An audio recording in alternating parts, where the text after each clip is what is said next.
It's The Weekend Show with Kenny Shelton on the Virginia Talk Radio Network.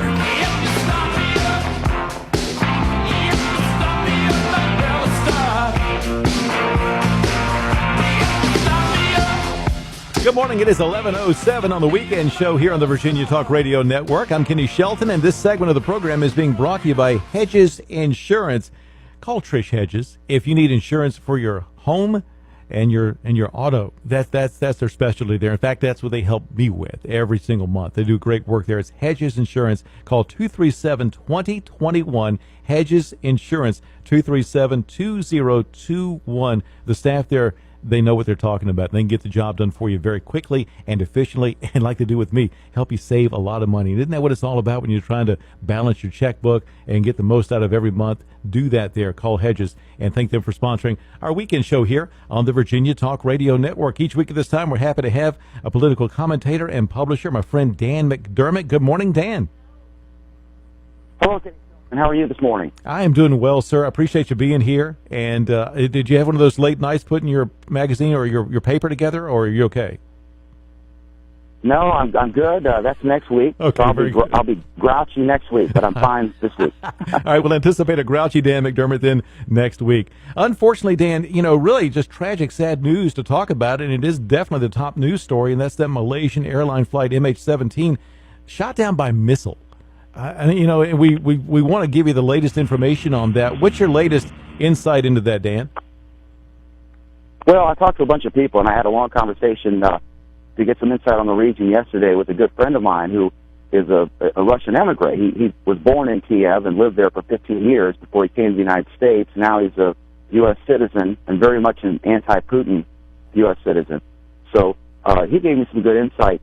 It's come to this now where they're shooting down passenger planes. I don't think there are many scenarios I've heard. Some are crazy, and the most likely scenario is that these separatists, these folks who are pro-Russian, and this part of eastern Ukraine, the folks, they speak Russian, the Russian language, and they're more into the Russian culture than the western part, which would speak the Ukrainian language.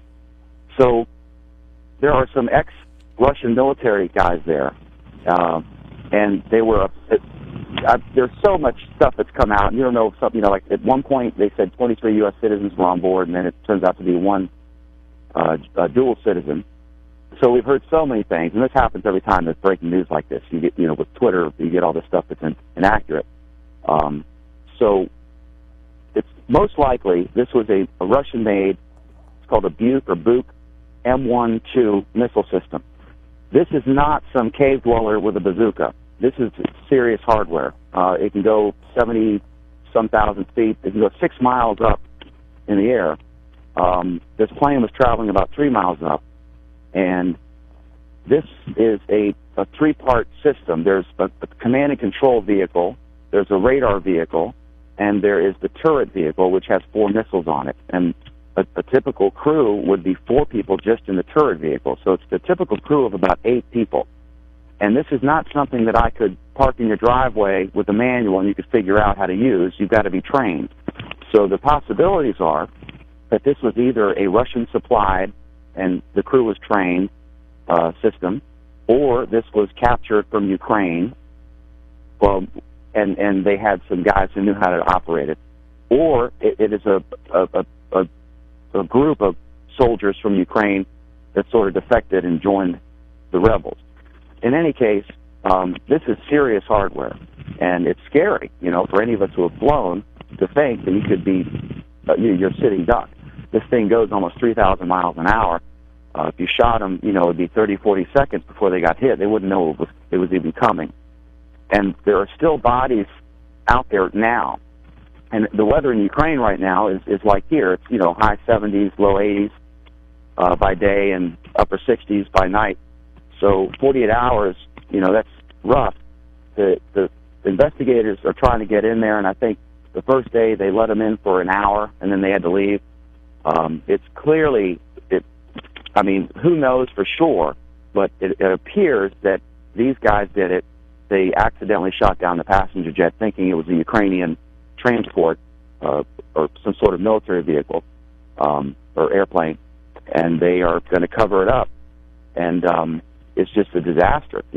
Almost 300 human beings. I think 80 of them were kids.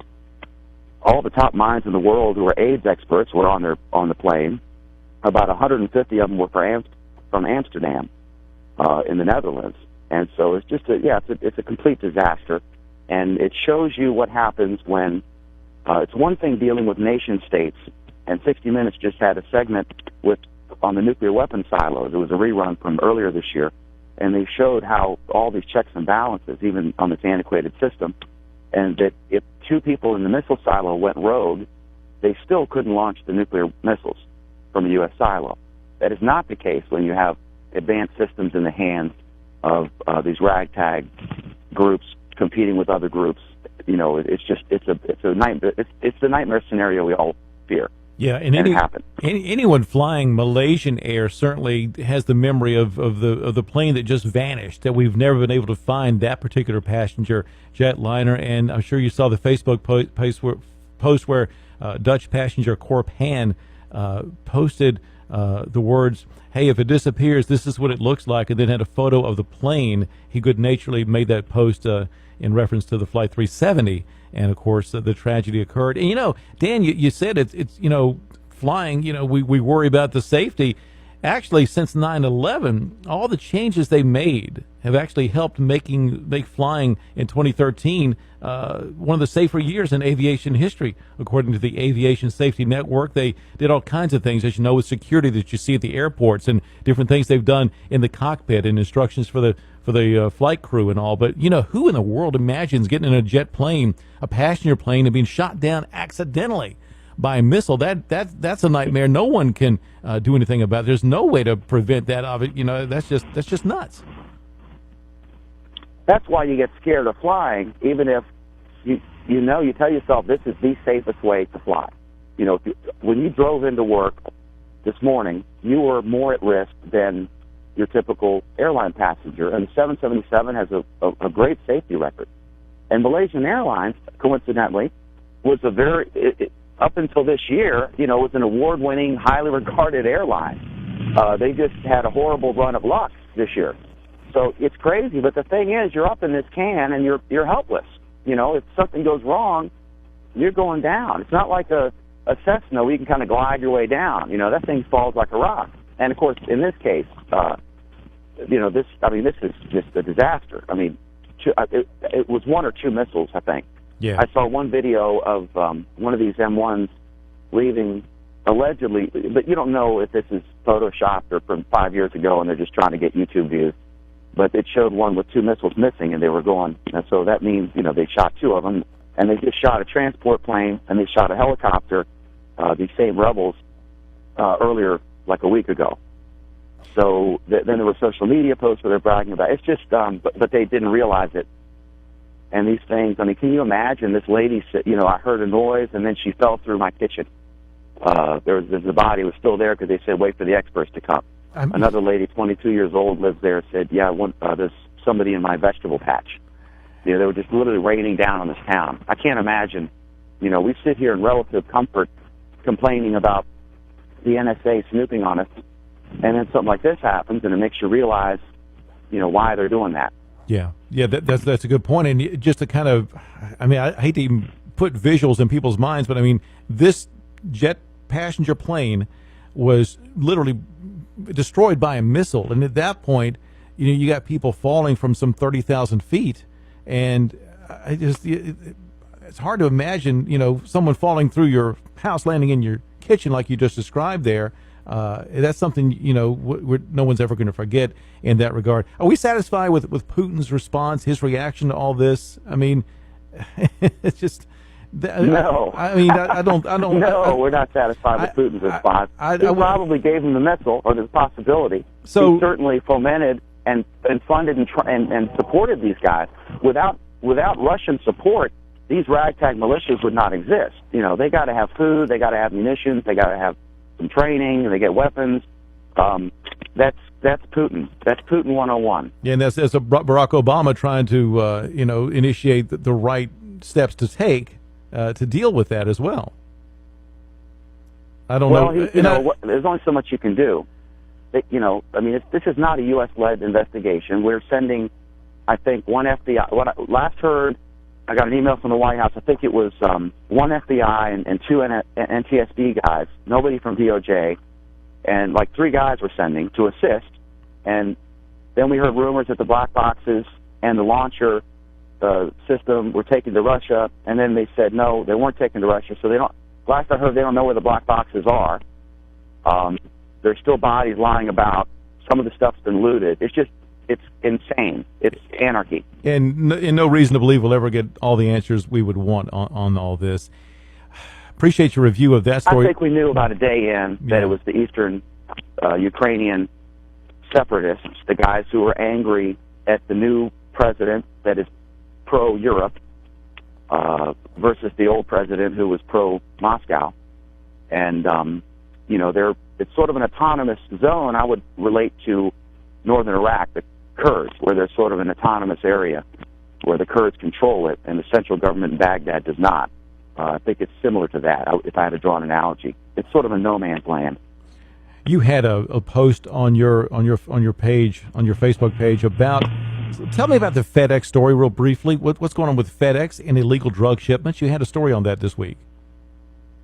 Yeah, it was crazy. Kind of like the missing plane story. When I first saw it, I thought, oh, they found out what happened to the missing plane. Then I realized it was a different plane. In this case, I had a wrong thought. When I first saw it, I thought, well, how can FedEx possibly be expected to know what's in every box? You don't pay them enough to open every box and sort through it. Then I read the indictment. Oh, wow. It's a damning document. So if it's true, and of course FedEx is presumed innocent until proven guilty or they settle, and I would guess that they will settle. And the same charges are brought against UPS from the same investigation. This has been going on for 10 years. In 06 and 08, they had subpoenas issued to get documents. So it's a long investigation back to about 01, 04. And UPS settled, I think, for $40 million last year or the year before.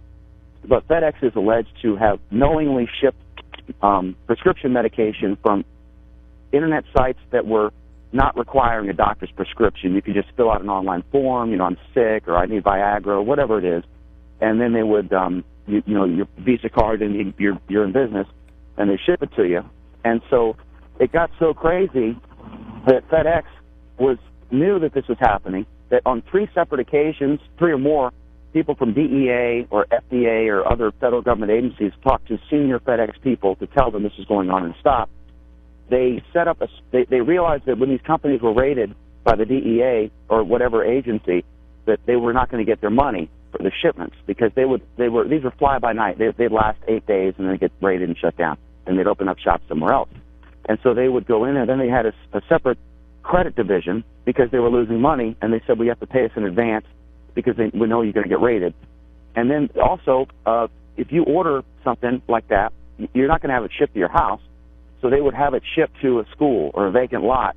Then they would wait and for the UPS or the FedEx guy to come by, and they'd intercept the truck, sometimes with weapons, and demand their package because there's nobody at the vacant lot. So if again, caveat, if the allegations in the indictment are true, then this is going to be settled because, they talk about getting your hand caught in the cookie jar. Yeah, I saw some of the indictment on your post on your website, and yeah, I agree with what you just said there. Now, how can people find that post and that website, Dan? What's the deal to go to that? Easiest way is just my name.net, Dan McDermott with 2 T's, McDermott.net, and that'll take you to my Google Plus profile, and it's down there. Yeah. Or you could just Google FedEx indictment.